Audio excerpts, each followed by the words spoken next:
यूएसएन विशेष में आप सभी का स्वागत है। मैं हूं आपका होस्ट एनवी शर्मा। अगर हम गोल्ड यानी कि सोना की बात करते हैं तो ये एक बहुत ही दीवाना है, इसके पीछे लोग, पूरे भारत के लोग, और न केवल भारत बल्कि देश विदेश में भी इसके पीछे इतना ही क्रेज़ है। अलावा इसके ये हमारे अगर इतिहास के पन्नों को हम पलटा के देखते हैं या फिर बाद में हमारी संस्कृति की तरफ देखते हैं तो गोल्ड को अहमियत दी गई है। अलावा इसके इसमें क्या कम ज़्यादा हो सकता है और क्या इसमें खामियां आ सकती है, खासकर इन दिनों में जबकि हॉलमार्किंग का बोलना या ठप्पा लगना आवश्यक हो गया है। तो इसके बारे में अधिक जानकारी हासिल करने के लिए आज हमने बुलाया all India gems and jewellers domestic council के डायरेक्टर श्री राजेश रोकड़े। मैं आपको बता दूं कि श्री राजेश रोकड़े इसके अलावा नागपुर सराफा के सचिव भी है और विदर्भ के अध्यक्ष भी है। बहुत बहुत स्वागत है सर आपका। नमस्कार। यहाँ पर बुलाने का मकसद यही था आज कि हॉलमार्किंग को लेकर आजकल बहुत एक चिल्ला चीख हो रही है। हालांकि गवर्नमेंट का मानना है कि वो ज्वेलर्स को ध्यान में रखते हुए उन्होंने रूल्स सही बनाए, लेकिन अभी हाल ही में जो HUID यानी कि हॉलमार्किंग यूनिक आइडेंटिफिकेशन मार्क को लेकर जो गड़बड़ियाँ पैदा हो सकती है, जो छोटे वर्ग के जो ज्वेलर्स है उन पर क्या आपत्ति आ सकती है, इसके बारे में हम आपसे जानना चाहेंगे। देखिए, HUID अर्थात ये हॉलमार्क जो यूनिक आइडेंटिफिकेशन नंबर जो है, इसके पीछे मैं लेके जाता हूँ थोड़ा सा। ये हॉलमार्क से रिलेटेड आइटम है। सबसे पहले तो 14 अप्रैल 2000 से कोशिश की जा रही थी गवर्नमेंट की तरफ से कि हॉलमार्क इंडिया में मैंडेटरी किया जाए, बट आप सोचिए 21 साल लगने के बावजूद भी आज भी सिर्फ और सिर्फ 256 डिस्ट्रिक्ट में ही गवर्नमेंट हॉलमार्क को मैंडेटरी कर पाई। इसके पीछे रीज़न भी है कि हमारे पास इंफ्रास्ट्रक्चर नहीं है। ज्वेलर्स ने ऑलवेज हॉलमार्क का वेलकम ही किया है। ज्वेलर्स ने कभी ये नहीं कहा कि हमें हॉलमार्क बेचने में प्रॉब्लम है, क्योंकि वैसे ही यह व्यवसाय भरोसे वाला व्यवसाय है, ट्रस्टफुल वाला व्यवसाय है और पीढ़ियों से हम लोग ग्राहकों के साथ अपना डील कर रहे हैं। तो कहीं पर भी ट्रांसपेरेंसी, पारदर्शिता के लिए हम लोग ने कभी भी इस चीज़ के लिए ना नुकार नहीं किया है। बट गवर्नमेंट के एंगल से आप सोचिए तो गवर्नमेंट हमें इंफ्रास्ट्रक्चर नहीं दे पा रही थी, क्योंकि अगर आप बोलते हो हॉलमार्क बेचो तो हॉलमार्क सेंटर तो होना चाहिए ना, लेबोरेटरी तो होना चाहिए, बेसिक। और यही उसका आंसर है कि आज भी 256 डिस्ट्रिक्ट में ही, 805 डिस्ट्रिक्ट में से सिर्फ 256 डिस्ट्रिक्ट में ही हॉलमार्क को लागू किया गया। इसका मतलब इंफ्रास्ट्रक्चर आज भी नहीं है। अब क्या हुआ, ये 16 जून को जब मंत्रालय में हमारी बैठक हुई, जब बातचीत हुई कि भाई इंफ्रास्ट्रक्चर नहीं है, इसलिए आप पूरे एक साथ भारत में एक साथ लागू करेंगे तो हमें बहुत तकलीफ आएंगी, क्योंकि यहाँ से 200 और 400 किलोमीटर दूर जाके हॉलमार्क करा के लाना ज्वेलरी, वो जान माल का जोखिम था। तो गवर्नमेंट ने उसे 256 डिस्ट्रिक्ट में मैंडेटरी कर दिया। उन्होंने ये कहा कि जहाँ जहाँ हॉलमार्क सेंटर है हम लोग फिलहाल फर्स्ट स्टेज में वहाँ इसको रेगुलर कर देते हैं। ज्वेलर्स ने उसको एक्सेप्ट कर लिया, कोई प्रॉब्लम नहीं। 16 जून को ओके भी हो गया। उसके बाद 1 जुलाई को HUID गवर्नमेंट की तरफ से ला लिया गया। अब ये HUID क्या है वो समझना सबसे ज़रूरी है। HUID मतलब हॉलमार्क यूनिक आइडेंटिफिकेशन नंबर। जिस तरीके से हर टीवी पे या मोबाइल पे एक सीरियल नंबर होता है, उसका एक मॉडल नंबर लिखा जाता है, वैसे ज्वेलरी पे भी एक नंबर लिखने के लिए गवर्नमेंट ने कह दिया। क्या फ़ायदा क्या होगा? नहीं, फ़ायदा नहीं उसमें। देखिए, उससे गवर्नमेंट के पास ये फ़ायदा हो जाएगा कि कौन सी ज्वेलरी का क्या वजन है ये मालूम पड़ जाएगा, अकाउंटेबिलिटी। लेकिन देखिए, BIS bureau of Indian standard का काम है इसकी शुद्धता को चेक करना, ना कि उसको उसका वजन, उसका फ़ोटो। इसमें तो इतनी चीज़ें थी पहले कि उसमें उस ज्वेलरी का फ़ोटो भी हमको पोर्टल पे डालना था। तो फिर सरकार के साथ हमने बातचीत की कि ये प्रैक्टिकली इंडिया में पॉसिबल नहीं है, क्योंकि यहाँ पे ज्वेलरी को छोटी बड़ी किया जाता है। ऐसी बहुत से प्रॉब्लम्स है HUID में, क्या क्या आने वाली, मैं उसका आपको धीरे धीरे करके पूरे आंसर देना चाहूँगा। बट HUID लागू किया गया गवर्नमेंट की तरफ से 1 जुलाई 2021 को। जैसे कि मैंने कहा, हॉलमार्क के लिए हमारे पास पर्याप्त सेंटर नहीं है। अब HUID काम करने का जो उनका तरीका है, उसको जब प्योरिटी चेक की जाती है उसके ऊपर एक अल्फा न्यूमेरिक कोड डाला जाता है उस ज्वेलरी के ऊपर। तो जो प्रोसेस है वो प्रोलॉन्ग हो जाती है, थोड़ा समय लगता है। आज की तारीख में अगर 100 अंगूठिया या 100 चेन अगर हम लोग लेते हैं, उसको नॉर्मली पहले 1 घंटे में हॉलमार्क किया जाता था, अभी 8 से 10 घंटे लगते हैं। तो ये जो प्रोसेस है, ये प्रोसेस बढ़ जाने की वजह से अभी हमारे पास ज्वेलरी हॉलमार्क होके आने में 8 से 15 दिन का समय लग रहा है, जबकि अभी सीज़न नहीं है। जब सीज़न रहेगा तो आप सोचिए क्या होगा। तो ये सबसे पहले HUID क्या है वो दर्शक ने समझना जरूरी था। अब इसके बाद HUID में क्या क्या प्रॉब्लम्स है वो भी समझाता हूँ। HUID करते समय में हमें क्या करना है, जैसे हमारा माल जब रेडी हो जाता है, जब कारागिर से एक ज्वेलर्स के पास बन के आता है, वहाँ से हमें पोर्टल पे जाके manakonline.com पे जाके हमें रिक्वेस्ट जनरेट करनी है हॉलमार्क सेंटर के नाम से, जिस लैब से वो प्रमाणित किया जाएगा कि इसकी शुद्धता क्या है। हम यहाँ से मानिए अगर मैंने 1 किलो की ज्वेलरी वहाँ पे भेजी है, उसमें 25 अंगूठी है, 25 चेन है, 25 मंगलसूत्र है, 25 नेकलेस है या 25 बैंगल्स है, ऐसे 100 आइटम मैंने उनको भेजे जिसका वजन 1 किलो। मुझे वहाँ कैटेगरी वाइज डालना है, फिर वो हॉलमार्क सेंटर को फ़ोन करके बोलना है कि भाई हमने रिक्वेस्ट भेजा है, ये आप इसको एक्सेप्ट करिए। फिर वो एक्सेप्ट करेंगे, फिर हमारे यहाँ से माल उनके यहाँ जाएगा, जाने के बाद उसको कंफर्म करेगा, कंफर्म करने के बाद वो एक कंफर्मेशन कॉल हमें पोर्टल पे देगा, फिर वो मुझे फोन करके बोलेगा सर मैंने कंफर्मेशन कॉल दे दिया, इसको कंफर्म करिए, फिर मैं कंफर्म करूंगा। उसके बाद उनकी प्रक्रिया शुरू होगी और वो 100 आइटम, हर एक आइटम का उनको वजन डालना है पोर्टल पे और एक एक अंगूठी को चेक करना है। ठीक है, चेक करना दैट इज गुड, उसके लिए तो कोई प्रॉब्लम नहीं था, वो तो पहले भी चेक होता था, बट अभी इंडिविजुअल ज्वेलरी का वजन डालना है। अब मानिए उदाहरण के तौर पे अगर 5 ग्राम की एक अंगूठी है, उसका उन्होंने अगर वजन डाल दिया और उसका ऊपर से एक जनरेट हो गया, एक आईडी हो गई, यूनिक आइडेंटिफिकेशन नंबर जो निकल गया वहां से, जिसको अल्फा न्यूमेरिक होता है, वो नंबर वहां से जनरेट होने के बाद वो नंबर उस अंगूठी पे या उस चेन पे डाल दिया और उसका वजन उस पोर्टल पे आ गया। ये सब प्रक्रिया होने के बाद फिर जो माल हमारे दुकान पे आएगा, फिर उस अंगूठी को अगर हमारे कस्टमर लेने के लिए आते हैं तो हम उसको छोटा बड़ा नहीं कर सकते। अब मानिए चेन है, साइज, क्योंकि कई बार होता है सगाई के कस्टमर आते हैं, उनको अंगूठी टाइट होती तो कई बार हम लोग लूज कर देते हैं। अब लूज करना है तो डंडी मोटी करना पड़ता है, कई बार ऐसा है कि ढीली है तो टाइट करना है, तो कई बार हम लोग कट कर देते हैं। अब मानिए अगर मैंने उसको कट कर दिया, 5 ग्राम की अंगूठी है, उसको मैंने कट करके 200 मिलीग्राम या 300 मिलीग्राम कट करके मैंने अंगूठी को बना दिया, और तो बनाने के नहीं, वो हम तो बना के दे देंगे, लेकिन पोर्टल पे वजन दिखेगा 5 ग्राम, हमने दिया उसको 4.5 ग्राम, तो कहीं ना कहीं कानून का उल्लंघन हो गया। तो हम चाहते हुए भी हमारे पास अगर वो माल है तो हम बेच नहीं पाएंगे। और ज्वेलरी इंडस्ट्री में ये आम बात है, चेन अगर बड़ी हो गई तो छोटी कर लेते हैं, छोटी हो गई तो बड़ी कर लेते हैं। मंगलसूत्र में स्पेशली गृहिणियां जब आती है मंगलसूत्र खरीदने के लिए, तो सर और लॉकेट होता है, तो कई बार ऐसा ये लॉकेट पसंद नहीं तो दूसरा लॉकेट वो डाल देते हैं। कई बार उनका 25 ग्राम का बजट है, हमारे पास 27 ग्राम का है, तो 5 छोटा लॉकेट ले लेते हैं कि भाई हम लोग अपना 25 ग्राम का बजट फिक्स कर लेंगे।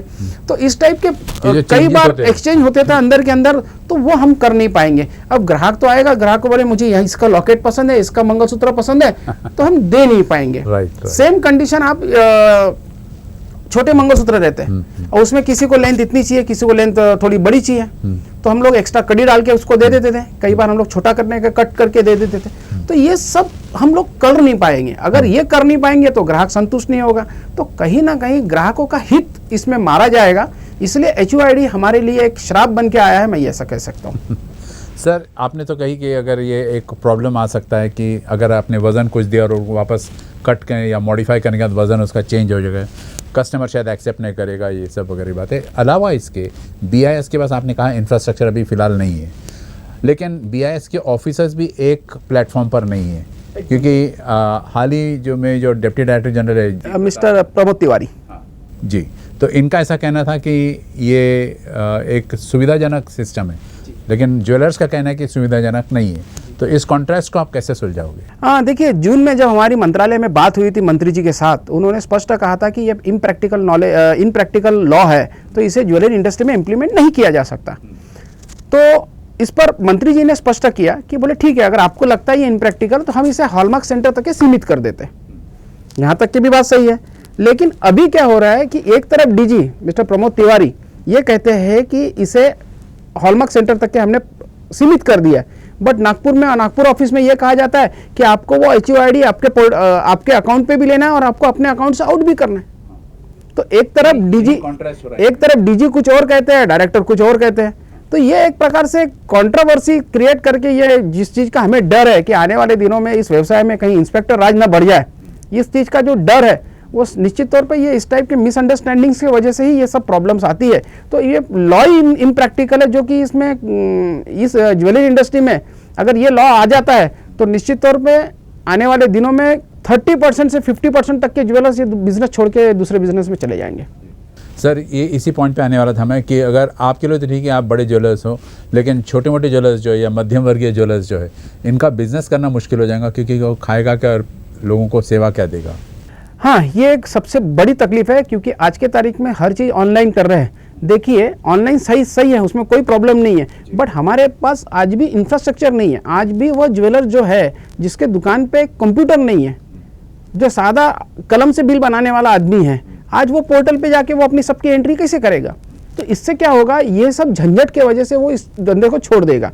तो ऑटोमेटिकली ये कॉरपोरेट को कहीं ना कहीं बढ़ावा देने वाला कानून बन गया है, और जितने भी परंपरा से जो काम करते आ रहे हैं, फैमिली बिजनेस जो करते आए, वो इस व्यवसाय से आउट हो जाएंगे। तो कहीं ना कहीं ये एक बड़ा दुखद है कि आज इस व्यवसाय को जो पीढ़ियों से कर रहे हैं, उनके सामने बेरोजगारी होने का एक बहुत बड़ा सामने चांसेस आ रहा है, और ये बेरोजगारी की वजह से इस इंडस्ट्री में बहुत नुकसान होने वाला है।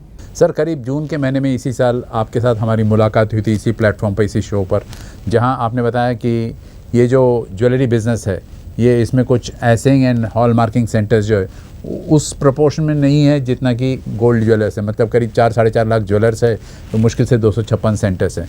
तो इस प्रॉब्लम को आपने अभी भी सॉल्व किया है या प्रॉब्लम बरकरार है? देखिए, आज भी करीब 4.5 lakh jewellers all over Bharat India में हैं, और आज भी हॉलमार्क मैंडेटरी होने के बावजूद भी सिर्फ उसका आंकड़ा 65,000 है।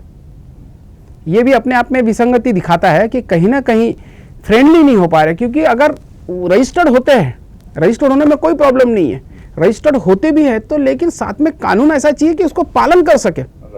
आप ये बोलोगे कि फुटपाथ ही नहीं है और फुटपाथ पे चलो, आप ये कहोगे कि रोड के बीच में से चलो, लेकिन वहाँ रोड पे गाड़ियाँ चल रही है तो किसी का एक्सीडेंट हो जाएगा। तो ये पूरी तरह से इम्प्रैक्टिकल लॉ बनाया गया है HUID का।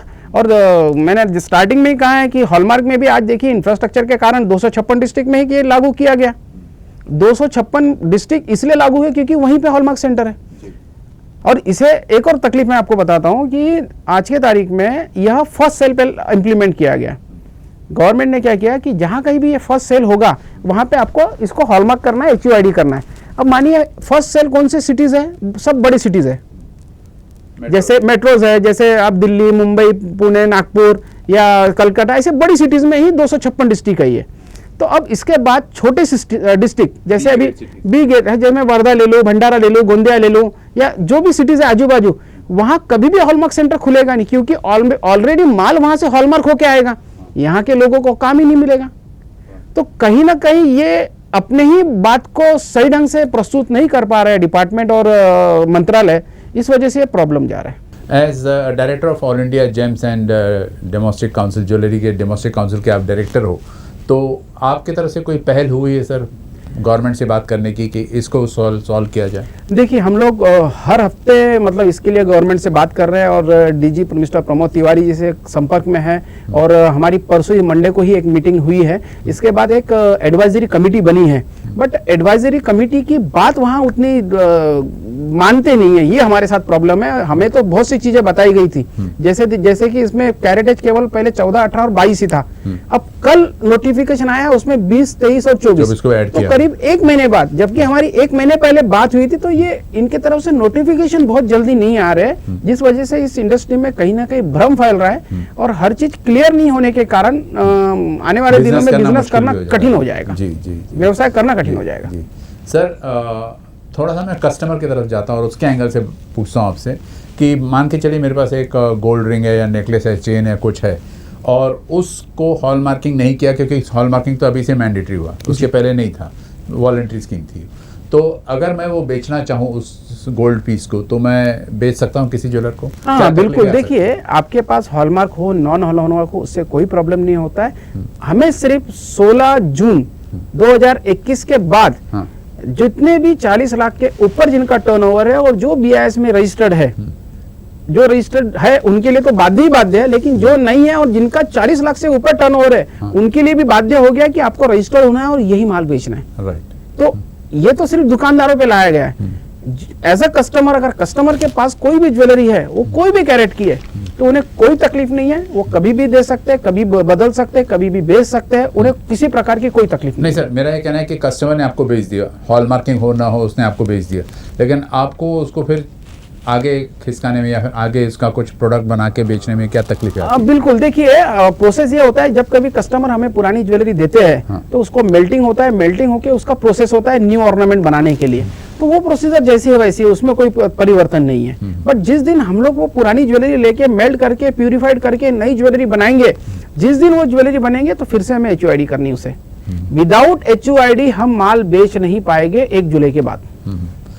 KDM गोल्ड की बात करते हैं, हॉलमार्किंग गोल्ड की बात करते हैं, BIS 916 की बात करते हैं, ये सब हमारे कस्टमर्स या क्लाइंट्स या व्यूअर्स को समझाने के ये आप एक सिंपल तरीके से समझा। देखिए KDM अभी ये बंद हो गया है। KDM एक प्रकार से मेटल होता था जिसमें कि गोल्ड को गोल्ड चिपकाने की हमें जरूरत पड़ती थी। मतलब आजकल इसको कैडमियम अभी वो बंद हो गया है, क्योंकि उससे ऐसा रिसर्च में पाया गया है कि अगर वो ज्वेलरी यूज होती है तो कैंसर, त्वचा में कैंसर का रोग हो सकता है, इसलिए उसे बैन कर दिया गया है। तो आप देखेंगे अभी KDM गोल्ड कहीं पर भी नहीं बेचने में अलाउड नहीं है। तो अभी अलॉय से ही गोल्ड को शॉल्टरिंग किया जाता है, और अभी जितना भी शॉल्टरिंग होता है वो लेजर शॉल्टरिंग भी होता है। लेकिन आपको एक बात इसमें समझनी बहुत जरूरी है कि आज अगर हॉलमार्क कोई भी ज्वेलरी होती है तो वह ज्वेलरी जो है वह प्रमाणित BIS करके दे देती है। एक बार BIS ने प्रमाणित कर दिया, इसका मतलब गवर्नमेंट के सभी नॉर्म्स को फॉलो कर लिया है जी। तो फिर इसके ऊपर किसी प्रकार का डर नहीं होता है। सर अभी जैसे होलसेलर है, होलसेलर से रिटेलर खरीदता है और रिटेलर कस्टमर को बेचता है, ये एक चेन है। अब वो हॉलमार्किंग होलसेलर का लगेगा या रिटेलर का लगेगा? इसके लिए सबसे पहले आप ये समझिए कि हॉलमार्क में पहले क्या था अभी क्या था। मतलब 16 जून से पहले हॉलमार्क में 4 मार्क लगते थे। पहला मार्क लगता था BIS का लोगो जो ट्रायंगल होता था। नंबर 2 916 और /22 कैरेट उसकी प्योरिटी लगती थी। नंबर 3 उस ज्वेलर्स का मार्क लगता था। नंबर 4 उस सेंटर का मार्क जहां से वो हॉलमार्क हुआ है। तो गवर्नमेंट ने क्या किया है, अभी 3 ही रखा है। अभी उसमें 3 में से एक तो यूनिक आइडेंटिफिकेशन नंबर जो 6 डिजिट अल्फा न्यूमेरिक होता है, नंबर 2 ट्रायंगल होता है, और नंबर 3 उसका एक 916/22 कैरेट। तो अभी 3 ही कोड हमें उस पर अंकित करना है। अब इसमें क्या होता है कि जो अल्फा न्यूमेरिक कोड है, अगर आप ऑनलाइन जाएंगे और वो अल्फा न्यूमेरिक कोड अगर डालेंगे manak-online.com पे, तो वह किसने बनाया और किसने उसे प्रमाणित किया, दोनों के नाम आ जाते हैं। तो ये गवर्नमेंट ने क्या किया है कि ये वॉलंटरी रखा हुआ है। अगर होलसेलर, अगर वो उसी ने माल बनाया, होलसेलर ने अगर रिटेलर को बेचा है, तो पॉइंट ऑफ फर्स्ट सेल मतलब होलसेलर को वो HUID करके ही रिटेलर को बेचना है, उसके बगैर वो दे नहीं सकता है। अभी उस पर अगर ये एक वॉलंटरी रखा हुआ है डिक्लेरेशन पे, अगर रिटेलर चाहे तो वो HUID अपने नाम का लगवा सकता है, लेकिन उसके लिए उनको एक डिक्लेरेशन देना पड़ेगा कि यह ज्वेलरी मैंने ली है, मेरी जिम्मेदारी मैं लेता हूं, क्योंकि इस पे मेरा नाम आना चाहिए। क्योंकि कल चल के उस ज्वेलरी में अगर किसी तरह की कोई कमी पाई गई तो हु विल बी रिस्पॉन्सिबल। इस वजह से ऐसा गवर्नमेंट ने किया है। तो ये प्रक्रिया अभी लागू हो गई है।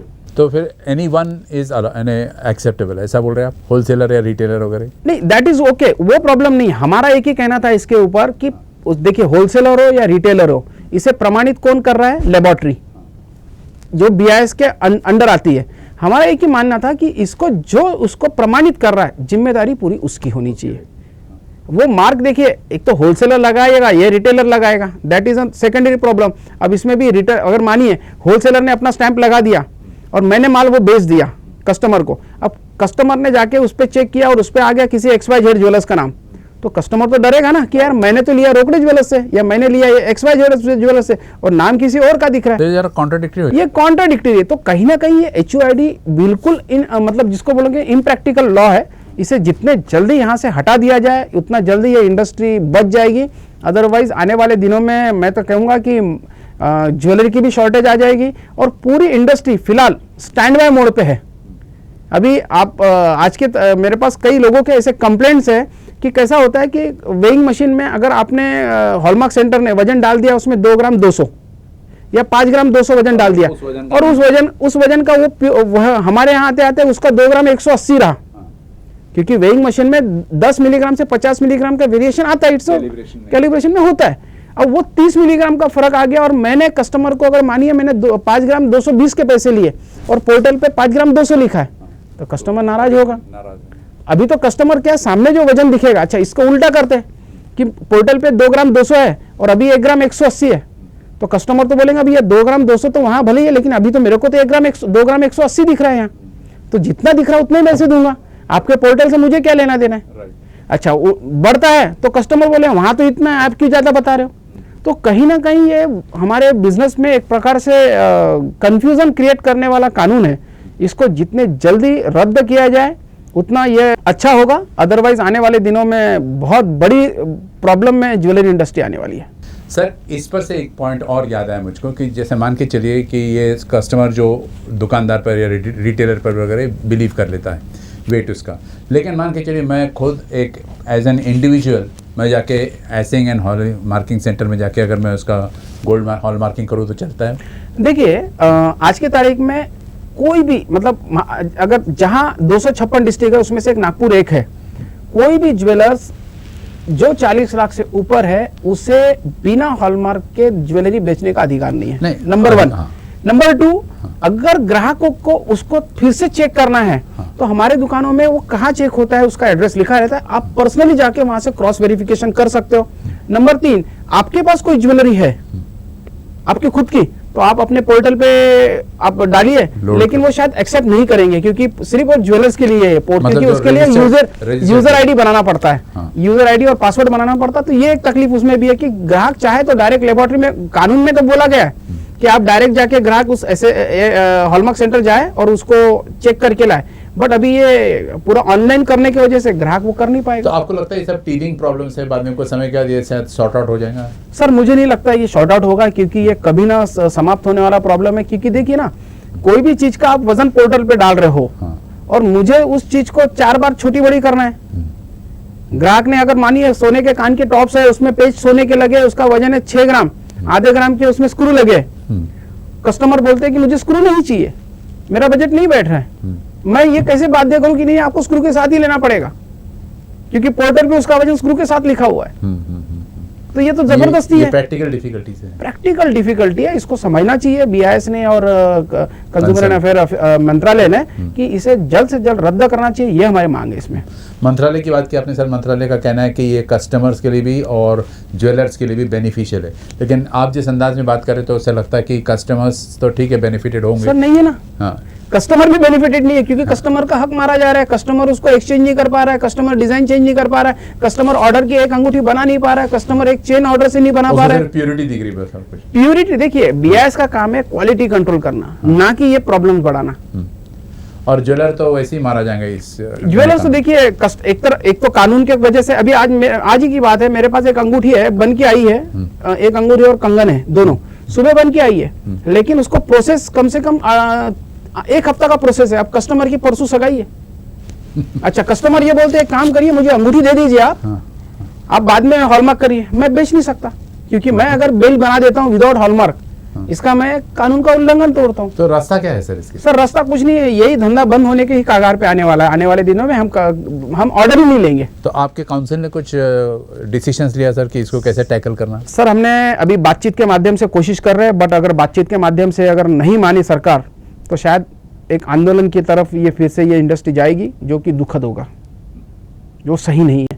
क्योंकि पहले कोविड के कारण हम लोग इस इंडस्ट्री में परेशानी से गुजर रहे, और ऐसे समय में ऐसा इम्प्रैक्टिकल लॉ डालना, देखिए किसी ने भी हॉलमार्क का विरोध नहीं किया।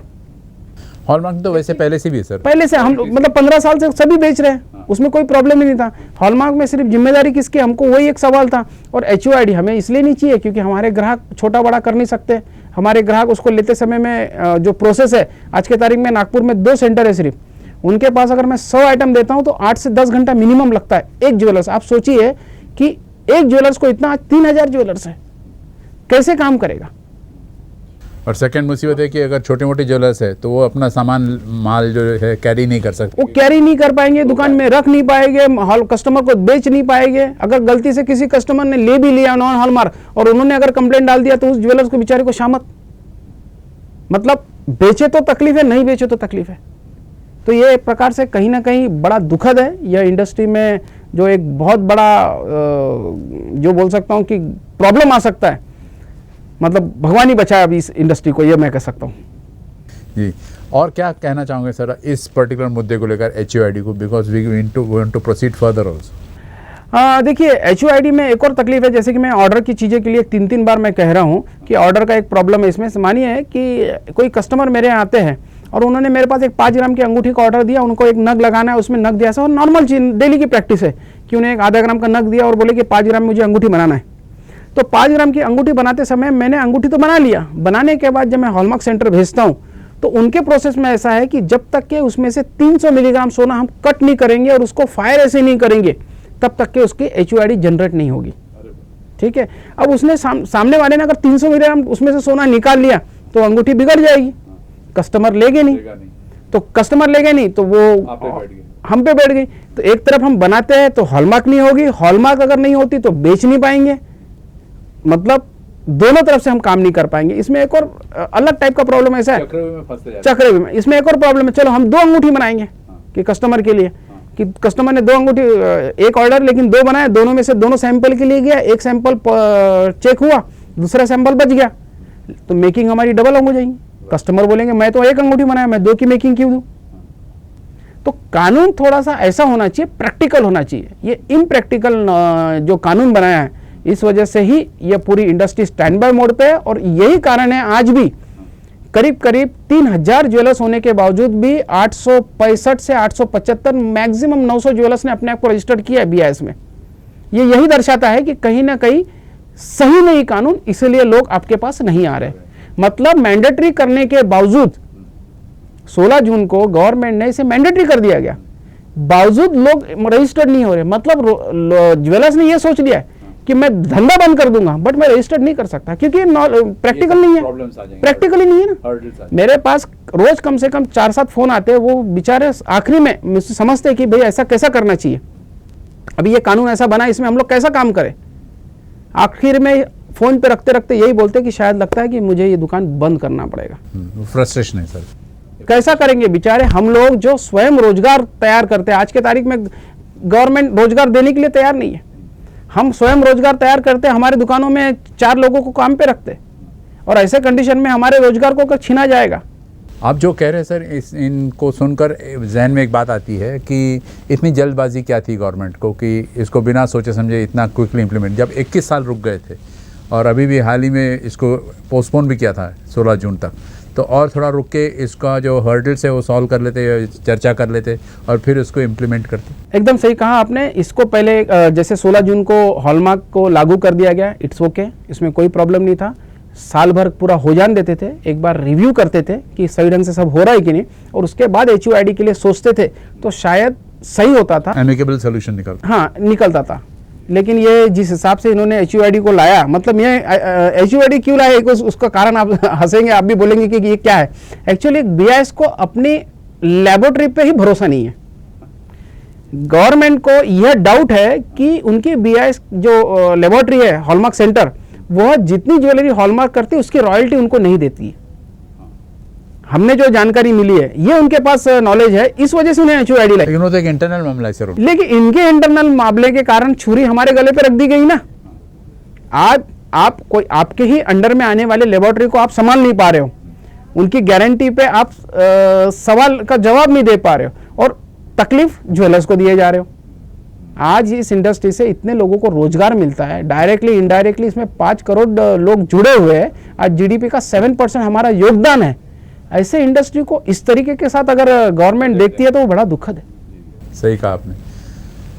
थोड़ा सा हम इस टॉपिक से डिविएट करते हैं और रोकड़े ज्वेलर्स इन पर्टिकुलर पर आते हैं सर। जी बिल्कुल। आपकी एक बहुत अच्छी एक पॉलिसी स्कीम है कि अन्य ज्वेलर्स जो या शोरूम वाले वो लोग जनरली किसी सुपरस्टार या एक्टर या एक्ट्रेसेस को लाते हैं और उनसे मॉडलिंग करा लेते हैं अपने प्रोडक्ट्स का वगैरह, और आपने इसके विपरीत एकदम उल्टा किया, आपके जो कस्टमर्स है उन्हीं से आप ब्रांडिंग करवा रहे हो। तो इसके पीछे फिलॉसफी क्या है और ये आइडिया किसकी?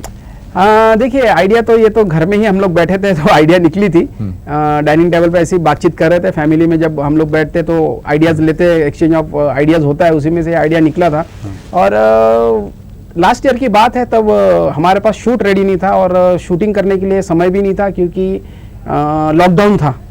तो इस कंडीशन में करना क्या, क्योंकि यहाँ से वहाँ जिलाबंदी था, पुणे या बॉम्बे में शूट होता था, तो सब करना पॉसिबल नहीं था। तो ये एक बेहतर तरीका घर वालों ने ही बताया, इसमें स्पेशली मैं मेरा श्रीमती के लिए और मेरे भाई को मैं धन्यवाद देता हूँ कि उन्होंने ये आइडिया मेरे सामने रखी कि हम लोग अपने ग्राहक, जो हमारे मेन असली ब्रांड एम्बेसडर तो वही है, क्योंकि आज के तारीख में किसी हीरो या किसी हीरोइन को हम लोग अपने पर्दे पे ले लेते हैं या किसी मॉडल को अपने होर्डिंग पे ले लेते हैं, ये तो ग्लैमर है। बट असली ग्राहक, असली हमारा जो हीरो है, असली जो ब्रांड एम्बेसडर है, वो हमारा ग्राहक है।